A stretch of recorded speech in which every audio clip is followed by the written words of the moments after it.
collection tour time. My two Titans,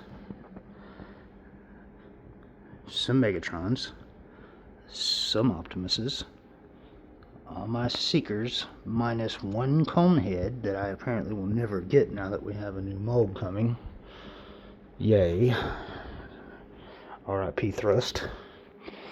Here we have my Decepticon shelf filled with, where do I put you guys? Where do you fit in?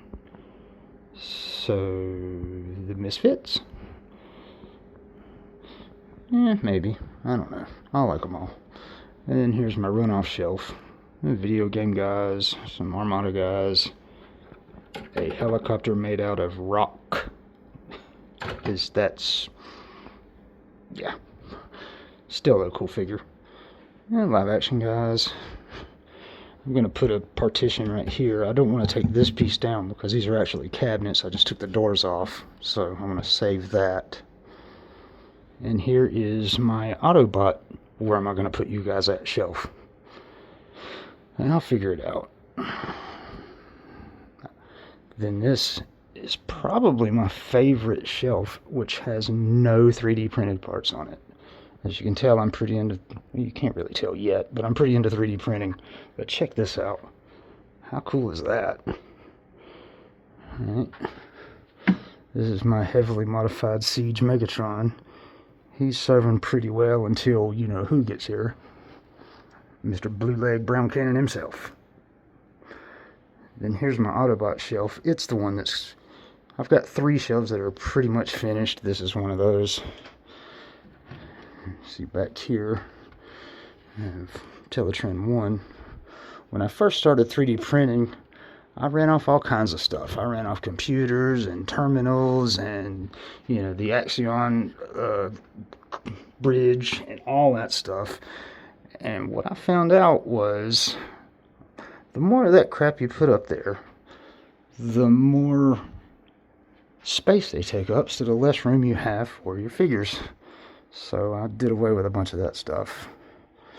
Unfortunately, after I wasted all the filament printing it. Yep, that's Grimlock. That's my Grimlock. He's got the blues. If you'll notice, I had that stupid tiger striped one back there. I got that one just so I would have the mold, because I'm not paying $300 for a Grimlock. And then they came out with the blue one, and I'm like, well, he's close enough. I guess he'll work. Yeah, sure, I'll get him. And no sooner than he got here, pre-orders for the 86 one went up. Well, crap. I don't know if I can make myself buy it a third time. I think the blue one's alright. I've got a lot of guys that are, you know, Gen Selects or whatever. Like, you know, my Trailbreaker back there, who's, what is he called? I forget. But, whatever. It doesn't really bother me to have them different colors. Here's my Bumblebee shelf, my Cybertronian mode Bumblebee shelf. I've still got a lot to do, well, you know, everything to do with this. All I have is some painted foam boxes and a couple 3D printed risers. Okay, now we get down to my cool stuff. Here is my Pit of Judgment.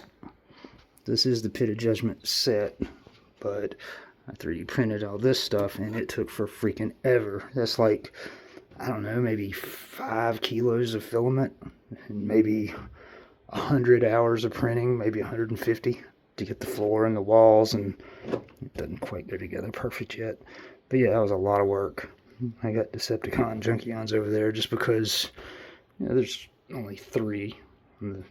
This is my, basically, if you appeared for the first time in the 86 movie, you're on this shelf. Here's my other guys. Don't ask questions, that's his little brother. Alright, moving on down here, we have my 13 Primes display, what it's going to be. I got cable management work to do, I know. But, if you'll recognize this, it is actually Starscream's coronation scene. Another one that took a long time to print. Not as much as the pit, but it was no joke. And I realize Nova back there doesn't belong, but he looks cool, and, you know, he's a space filler for now. I printed these wings and these gap fillers right here, which look really good actually. And this filament I got, it's a gunmetal polymaker, and man, if that color just doesn't match perfect. I also did Solus's anvil. And yeah, there's that one. And here's another shelf that's going to be used. So I've got room to grow. I'm pretty happy about that. And here's my Beast Wars shelf. It's still under construction. Got to do the walls. But the ground, I did these. They were like 1 by 1 inch tabletop game tiles. I printed those and I changed them to size to fit in, you know, however I could. And I did these rocks. All of these rocks